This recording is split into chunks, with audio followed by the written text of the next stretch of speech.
सिर्फ धोखा देना ही धोखा नहीं होता, बल्कि किसी के साथ अपनेपन का नाटक करना उससे भी बड़ा धोखा होता है। बिना सोचे दिया गया वचन और बिना देखे चलाया गया वाण हमेशा ही श्राप के रूप में लौटते हैं। अगर हानि हुई है तो भविष्य में लाभ भी होगा।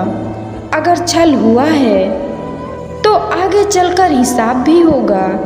हम उनसे तो लड़ सकते हैं जो खुलेआम दुश्मनी करते हैं, लेकिन उनका क्या करें जो मुस्कुरा कर छल करते हैं। जिंदगी में प्यार और भरोसा कभी मत तोड़ना, क्योंकि फिर वैसा प्यार मिलेगा नहीं और भरोसा कोई करेगा नहीं। जो लोग अपनी जिंदगी में खुद से ज़्यादा दूसरों की फिक्र करते हैं, अक्सर उन्हीं की फिक्र करने वाला कोई नहीं होता। रोता वही है जिसने महसूस किया हो सच्चे रिश्ते को, वरना मतलब का रिश्ता रखने वालों की आंखों में न शर्म होती है न पानी।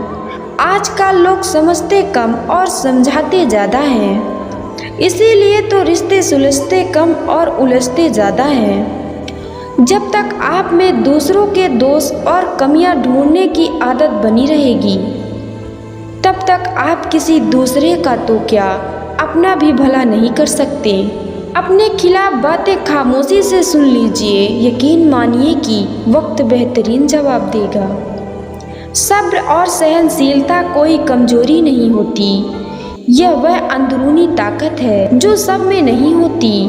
तबीयत पूछने वाला इंसान ढूंढो, वसीयत और हैसियत पूछने वाले तो बहुत मिल जाएंगे। हकीकत को तलाशना पड़ता है, अफवाह तो घर बैठे ही आप तक पहुंच जाती है। लाख जमाने की डिग्रियां हो हमारे पास, अपनों की तकलीफ ना पढ़ पाए तो अनपढ़ हैं हम। इंसान भी कितना अजीब होता है, पहले भिखारी बनकर भगवान से हाथ जोड़कर मांगता है, फिर गर्व से उसी भगवान को दान देकर अपना नाम नीचे लिखवाता है। किसी दूसरे को दुख देकर हासिल किए गए सुख की उम्र बहुत छोटी होती है। छल कपट पाप का फल इसी धरती पर भुगतना पड़ता है। याद रखना, समय किसी को माफ़ नहीं करता। पता नहीं इतनी होशियारी कहाँ से सीखते हैं लोग। साथ भी रहते हैं, ईर्ष्या भी करते हैं, रिश्ते भी निभाते हैं, दुश्मनी भी निभाते हैं। मुंह पर कुछ और पीठ पीछे कुछ और ही होता है। समय और स्थिति कभी भी बदल सकती है, अतः कभी भी किसी का अपमान ना करें, ना ही किसी को तुच्छ समझें। आप शक्तिशाली हो सकते हैं, पर समय आपसे अधिक शक्तिशाली है। जीवन में दो ही सच्चे साथी हैं, एक आपका किया गया कर्म और दूसरा परमात्मा। शेष तो सब यहीं मिले हैं और यहीं बिछड़ जाएंगे। जो अपना ना हुआ उस पर कभी हक ना जताना, और जो समझ ना सके उसे कभी दुख ना बताना। जब तक मन में खोट और दिल में पाप है, तब तक व्यर्थ सारे मंत्र और जाप है।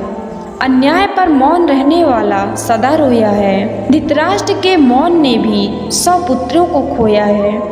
किसी की फितरत को बदल नहीं सकते। आप प्याज को अगर प्यार से भी काटो तो भी आंसू निकल ही आते हैं। जन्म होने पर बंटने वाली मिठाई से शुरू हुआ जिंदगी का खेल श्राद्ध की खीर पर आकर खत्म हो जाता है। यही जीवन की मिठास है, और बड़े दुर्भाग्य की बात है कि बंदा इन दोनों मौक़ों पर यह दोनों चीज़ें नहीं खा सकता। जिंदगी क्या है, आकर नहाए और नहाकर चल दिए। फिर मिलेंगे दोस्तों अगली वीडियो के साथ। धन्यवाद।